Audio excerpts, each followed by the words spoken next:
Yeah, I think when you line up under center, that's probably the first thing in a short yardage situation that everyone's going to take away, and then you go from there. So it's part of our short yardage package. Whether it's appropriate to use or not, we try to do that on a day-to-day basis or a game-to-game basis. But I look at what the Philadelphia Eagles did with Hurts. He's a very big, strong, powerful player. I think with Justin Fields, we did it a lot.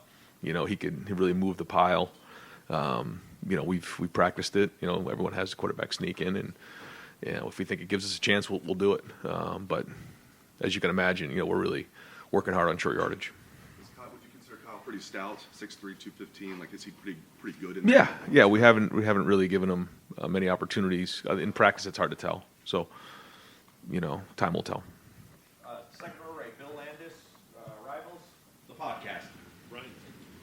Is there a percentage in your mind that you want to be successful in short yardage, like 3rd and 3 and fewer, 4th and 3 and fewer, and I guess like how far off that are you guys at the moment? Yeah, we want to be 100%. But 3rd and 1, 3rd and 2, we got to at least be north of 80.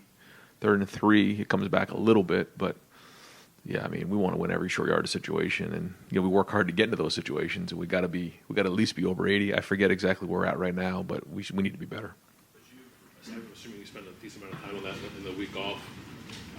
Not that I guess you'd share this, but what are there areas of emphasis that you're looking at, or would you be willing to talk about a little bit this week? No, I just think in general, anytime you're in those situations, you always look up matchups. There's always going to be extra people down towards the ball, and you got to win your one-on-one matchups, whether you're on defense or offense. And you look at angles, you look at all those types of things to try to give your guys an advantage. And sometimes you just got to get bigger than the other guy, get stronger than the other guy, move them. If the guys up front are moving their guys forward and the running backs are running hard, that's part of it. Other times you got to look at maybe getting the ball in the perimeter or throwing it down the field when they're just you're banging your head against the wall. So there's a lot of different ways to look at it, but yeah, in big games, a lot of it comes down to short yardage. Tony Gergen, Buckeye Huddle. Along those lines, what I think you guys are like just under 50% on running on 3rd and 4th down. Can you throw your way out of that and then open things up on the ground? Is that something you can also do? Is that something you've done? Yeah. We have in the past, and we'll try to do whatever we can to get the first down. We're going to try to do what we can schematically to get it done. But yeah, that's always a possibility. How frustrating has that been so far this season? Yeah, it's been frustrating. Certainly look back on the film and see the way we moved the ball up and down the field, but not finish those drives was extremely frustrating. Right next door, Pat Murphy, 24/7 Sports. Ryan, Kyle obviously has this big moment helping you not only that drive at the end, but the entire Notre Dame game. Coming out of that, how have you seen him react to that, and where do you want to see him grow after his first kind of big college moment? Yeah, there was a lot of good things in the game, certainly finishing the way it happened, but now it's on to Maryland, bigger challenges ahead. We got a lot of football ahead. And he's got to grow. He's got to get better in a lot of different areas, just like everybody else. But good to get that experience. But yeah, we all need to be more efficient. We need to finish drives off better. And there's a lot of plays that he wish he had back the other night. But now we're moving forward. We're after the bye week. We've addressed all those things, and now all the focus is on Maryland. His trajectory feels similar to Justin and CJ. I feel like sometimes we think about the end product. Maybe we don't look back at it kind of how. I'm sure you do. How is he? It's only a couple games.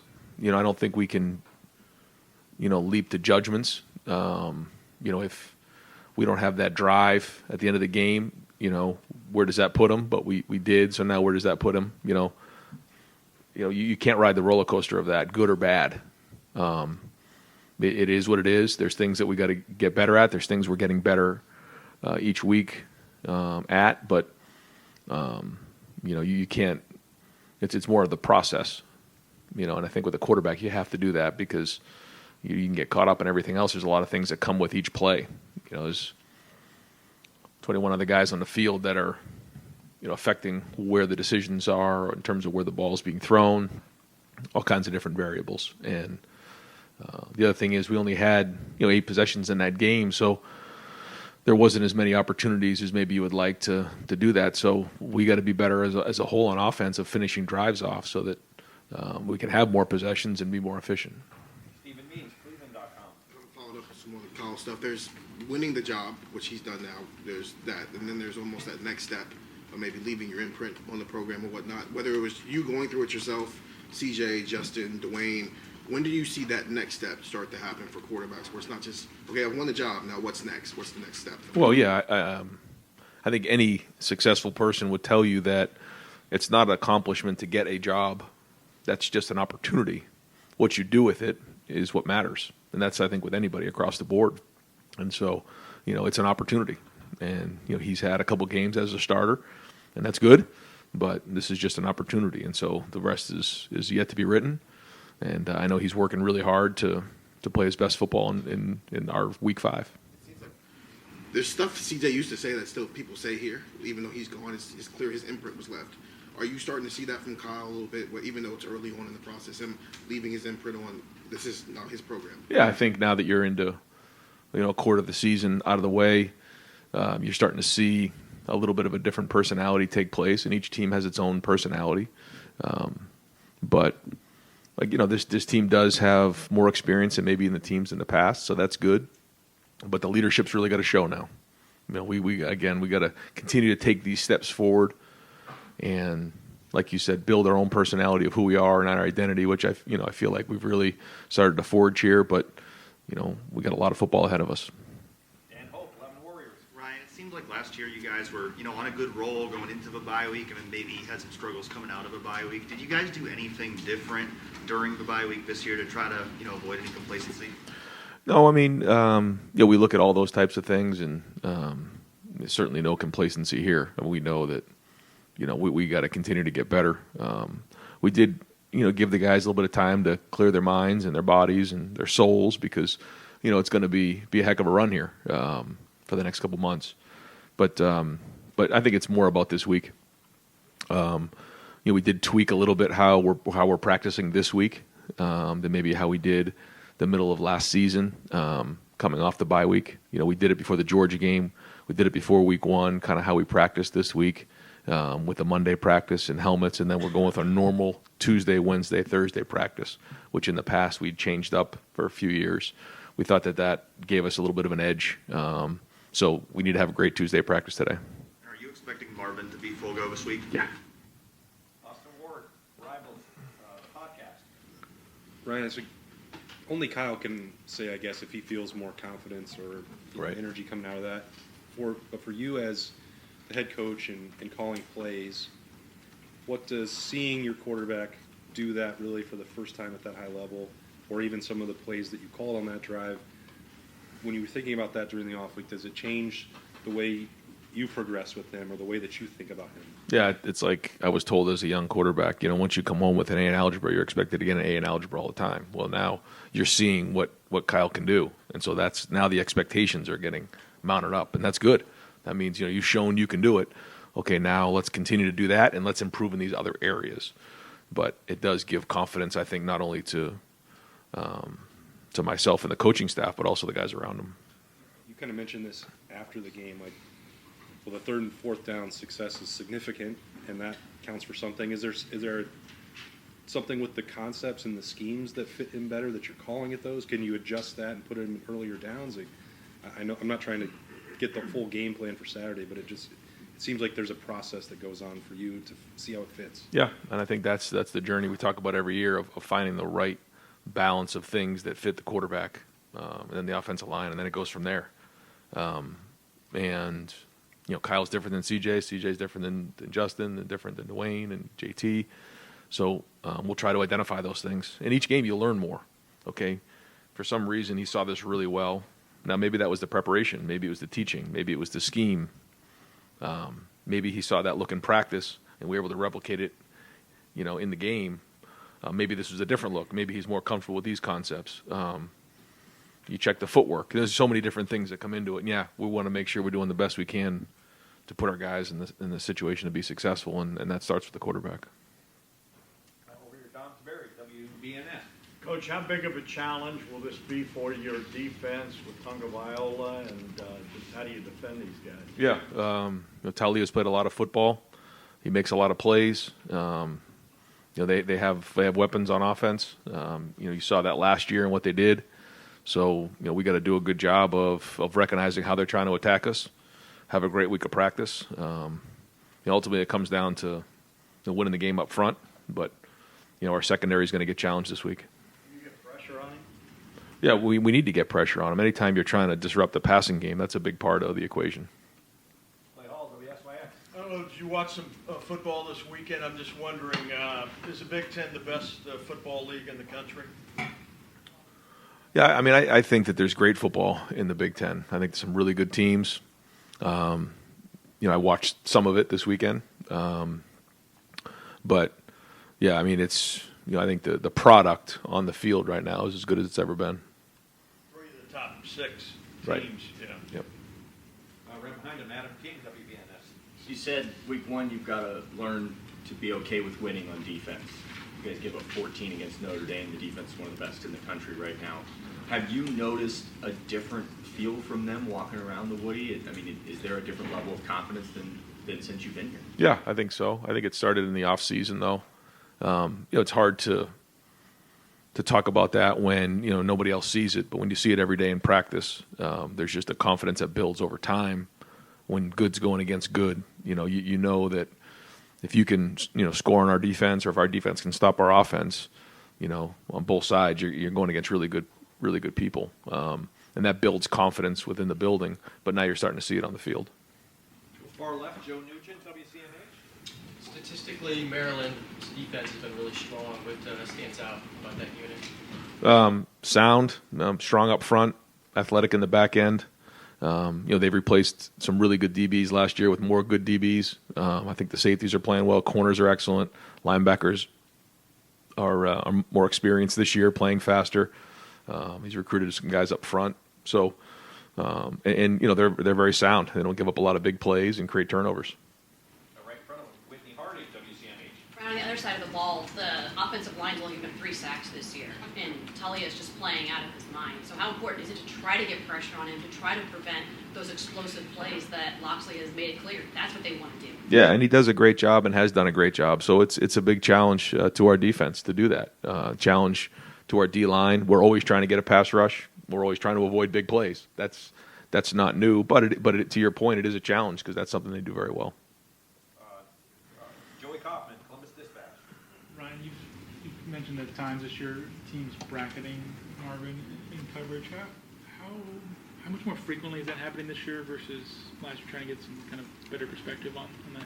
Yeah, I think that there's times where that's happening, and but you can't do that all the time either. But they definitely know where he is, and typically, they'll put a couple guys to his side or whatever that is, and it's based on the type of scheme that we're playing. But everybody knows where he is on the field for sure. Do you expect teams to continue to do that throughout the season? Considering the way Mecca's played this year, it would seem teams might be more honest, but that seems to be the way it keeps going. Yeah, I mean, when we get that style of defense, we have to make sure that we're creating as many explosive plays in the other areas and attacking the defense where the coverage isn't. And I think to your point, you're talking about bracket coverage in particular. You got to find the one-on-ones, and we got to win the one-on-ones in those situations. But then there's also things on first and second down that you might see, and whether it's running the ball or finding a matchup at another position. The more we do that, the more pressure it takes off of Marvin. Spencer Holbrook, Letterman Row. Ryan, you talked at different points the last couple months about not putting too much on Kyle as first-year starter. Do you feel like you guys are past that point now that you've seen him in a big-time environment and winning a game like that? Do you think you're past the point of we can't put too much on him? Has he reached that level? I think we took a step in the right direction, but I think we're still building, and we're still growing, and we're still a work in progress. In that same vein, do you think that, I know that you guys had the 61-yard run from Travion to score a touchdown, but do you think you need a little bit more right now in the running game other than that one run? You weren't great for carry. Yeah, I mean, we always want more in a run game, always. But like I say, all the runs count, So you can say, well, we can take out a couple runs, but that run count. So that was a big one. But we certainly want to be more efficient in the run game. Right next door, Cameron T. Robinson, the Athletic. Brian, a month into this year, I mean, this season, have you seen, is the growth of the offensive line at the pace you expected it would be at in preseason? Always want them to be better. There has been progress made. We've seen that for sure. But again, we're challenging everybody on our team, coaches, players, everybody's got to get better. And if we, going to win, this weekend, start with this weekend against Maryland, we all have to play better. We have to coach better across the board. I think I've said this to you guys before. Like, you have to upgrade every week, and this needs to be Ohio State 5.0. It can't be the same team that was there last week or 2 weeks ago. I mean, that game is long gone. We got to get better this week. So the offensive line is no different. Andrew Gillis, Cleveland.com. Brian, you've got quarterbacks kind of all over the roster from all over the country. Is there a difference that you've seen from when quarterbacks enter the program and maybe even today, stylistically, philosophically, how they approach the game when they enter as freshmen? Yeah, very different. Everybody's personality is extremely different. Even like the guys in our room right now, the 4 guys we have, there's all completely different people, all from different parts of the country. All have a different personality, but we pretty much coach them all the same. Right in front of him, Dylan Davis, Delaware Gazette. When you had a chance to evaluate where your team's at during the bye week, I guess just curious what your thoughts are about where they are, and do you hope to be further along? Are you comfortable with where they are right now?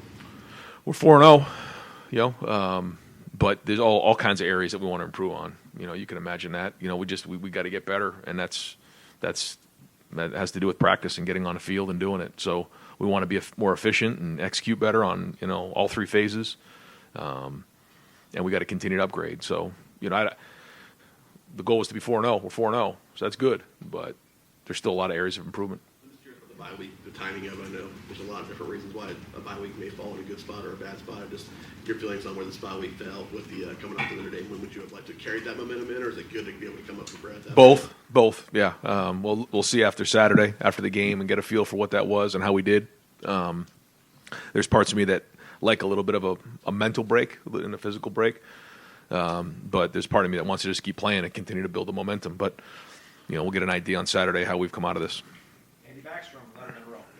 Ryan, with averaging fewer possessions in the clock and all that stuff, does that affect the redshirt management process? I know you're only 4 games in, but is that a new wrinkle this year you have to think about when managing this roster? Yeah, I mean, the number of plays are down, so that is something that we consider. But the rule hasn't changed, so it's still the 4 games, and I get that printout every week, and we identify the guys that we'll be playing in that 5th game. But we still have guys who have played 2, 3. We do have a few that have read at 4, so you got to kind of make that decision. But we take all that into consideration. Rob Aller, Columbus Dispatch.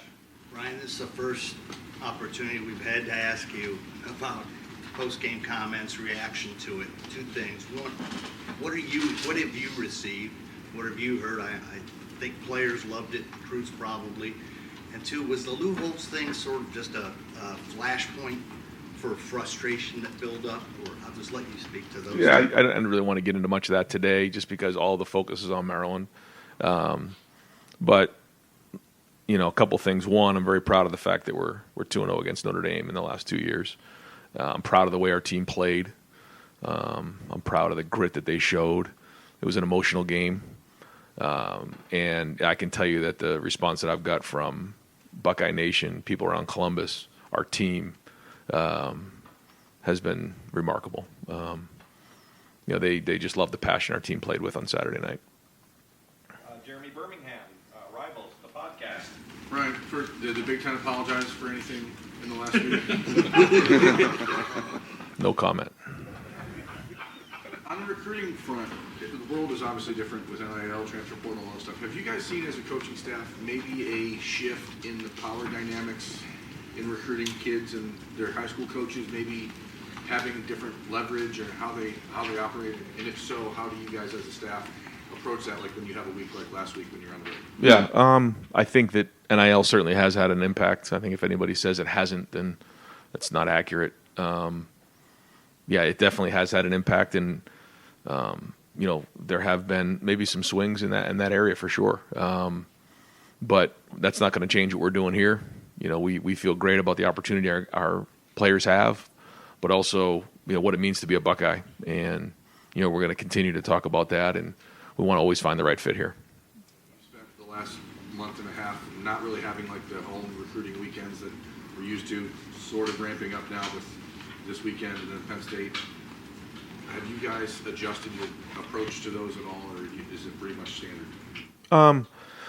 When we went to the spring visits, as you know, the official visits now really take place in the spring, where in the past maybe some had been sprinkled in throughout the season.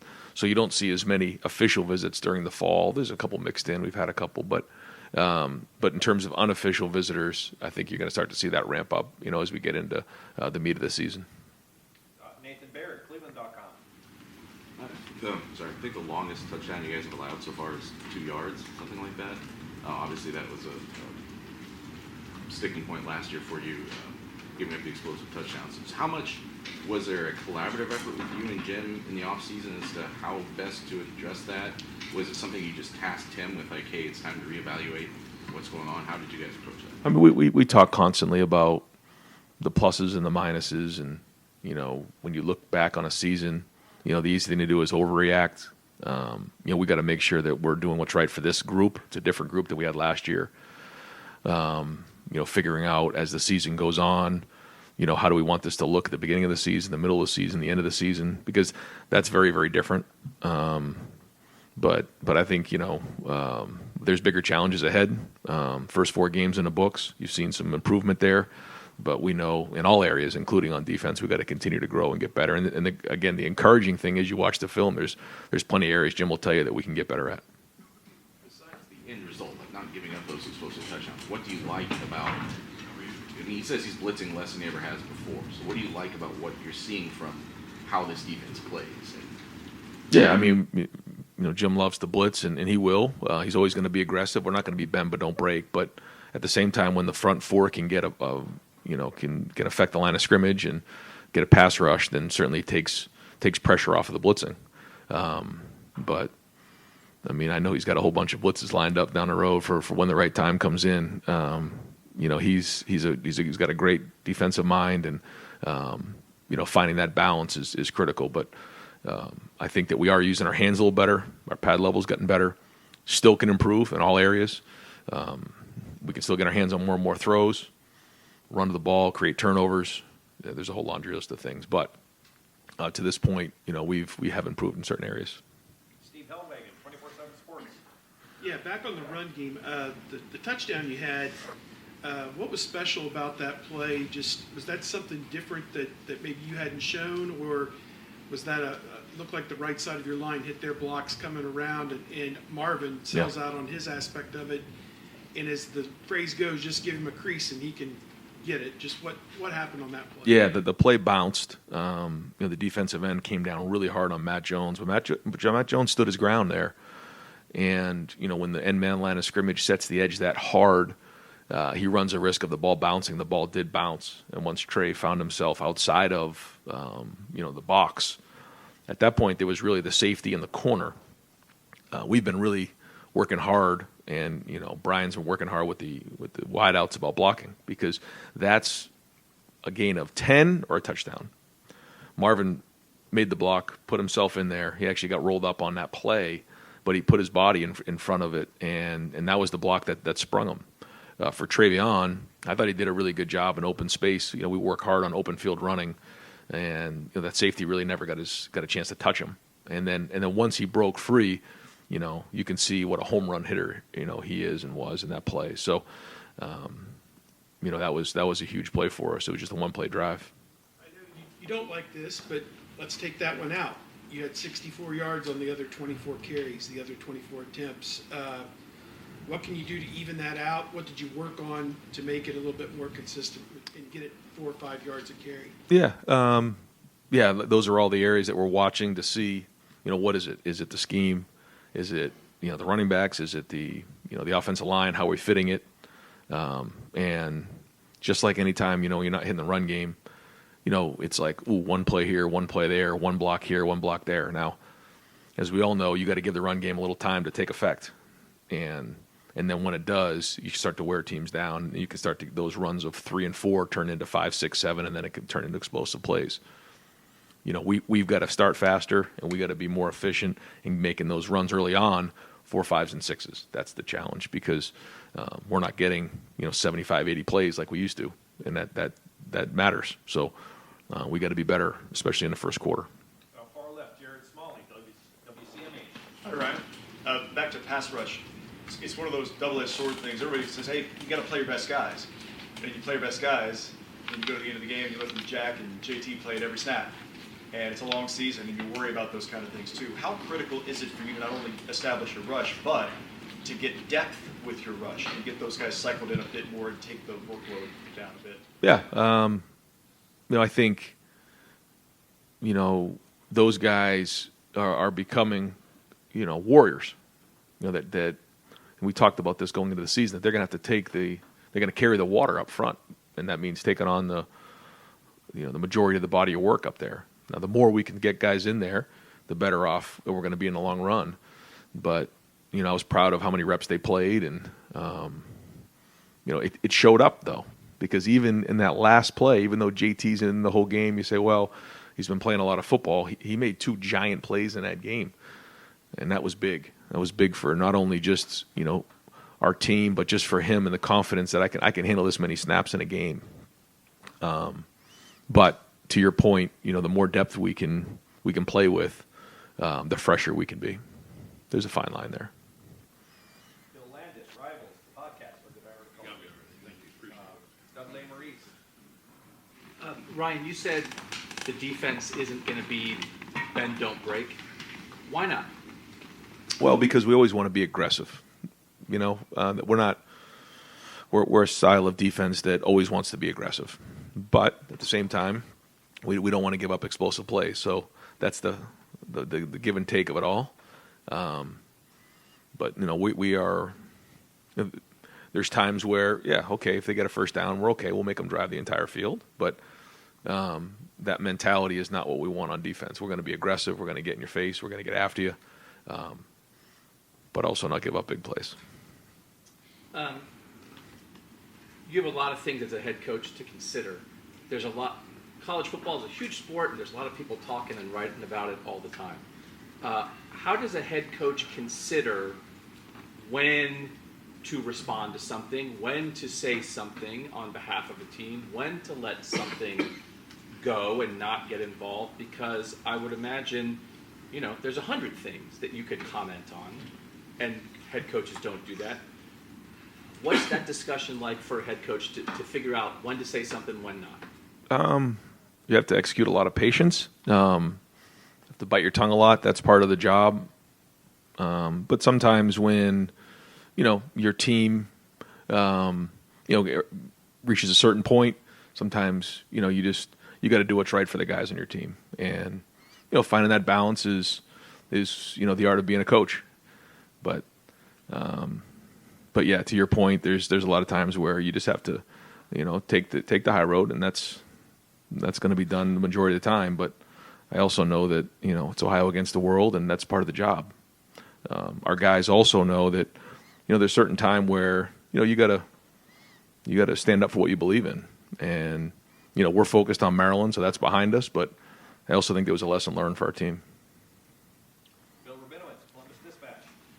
Not to belabor the pass rush, but 5 sacks. I know sacks are not everything, but are you content with the amount of pressure, the disruption that the pass rush is causing, especially with Talia this week? That's going to be crucial. Just kind of what's the status of the pass rush? Yeah, I thought we went against 2 really good tackles a couple weeks ago. Watching that and evaluating that, I thought there was some good pass rushers in there, and we were close. I think this week gives us an opportunity again to see where that goes. There's times where there's run stunts going on that maybe it's not as much of a pass rush, and but our goal when the quarterback's dropping back, obviously, is to pressure, hurry, and obviously sack them. silly little question. At the end of the Notre Dame game, you kicked the extra point. Some people said, should have just taken a knee on that. Have you thought about that? Yeah. If there was an untimed down, I was going to take a knee, but with 1 second, I just felt like, you want to kick the extra point. Just who knows what could possibly happen, right? You just never know. With the kick, I don't know. I felt like it was the right thing to do with time on the clock, just to kick the extra point. But I guess you could come up with a crazy scenario where there was a kickoff and. They turned an extra point for 2 points. No, I know. And I felt like at that point, if we can't kick the extra point, we don't deserve to win. But I felt like, with 1 second on the clock, the right thing to do is to kick it. But I'm sure there could be an argument either way. And we'll wrap up with Tim May on 3. Close enough. Thanks, Jerry. Just a real quick follow-up. Did you get A's in trigonometry? No.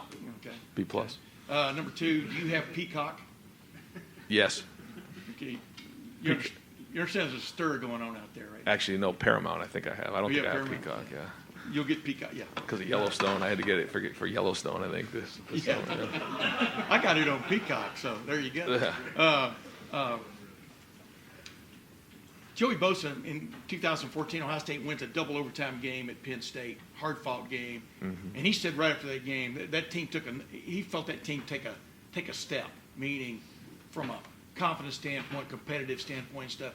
Have you sensed that around the building that this team has a different, kicking its step, so to speak, coming out of a game like that? Yeah, I think so. I do. But that's going to show itself on Saturday against Maryland. But, yeah, I think coming off that field and I do. That's why it's kind of, like I was saying before, it's good to get some rest. Kind of wanted to keep that momentum going. But yeah, I think a lot of guys gained a lot of confidence coming out of that game. And one other thing, how much does it help that y'all were in a dogfight, turtle fight, whatever you want to call it, last year with this team coming in to get their attention about this team? Yeah, I mean, guys better recognize it because that's exactly what happened. It went all the way down to the last play, and they know how good this team is and how many weapons they have. And, if we're not executing very well, it's going to go all the way down to the fourth quarter. So, this team definitely has our team's attention. Coach, thank you very much.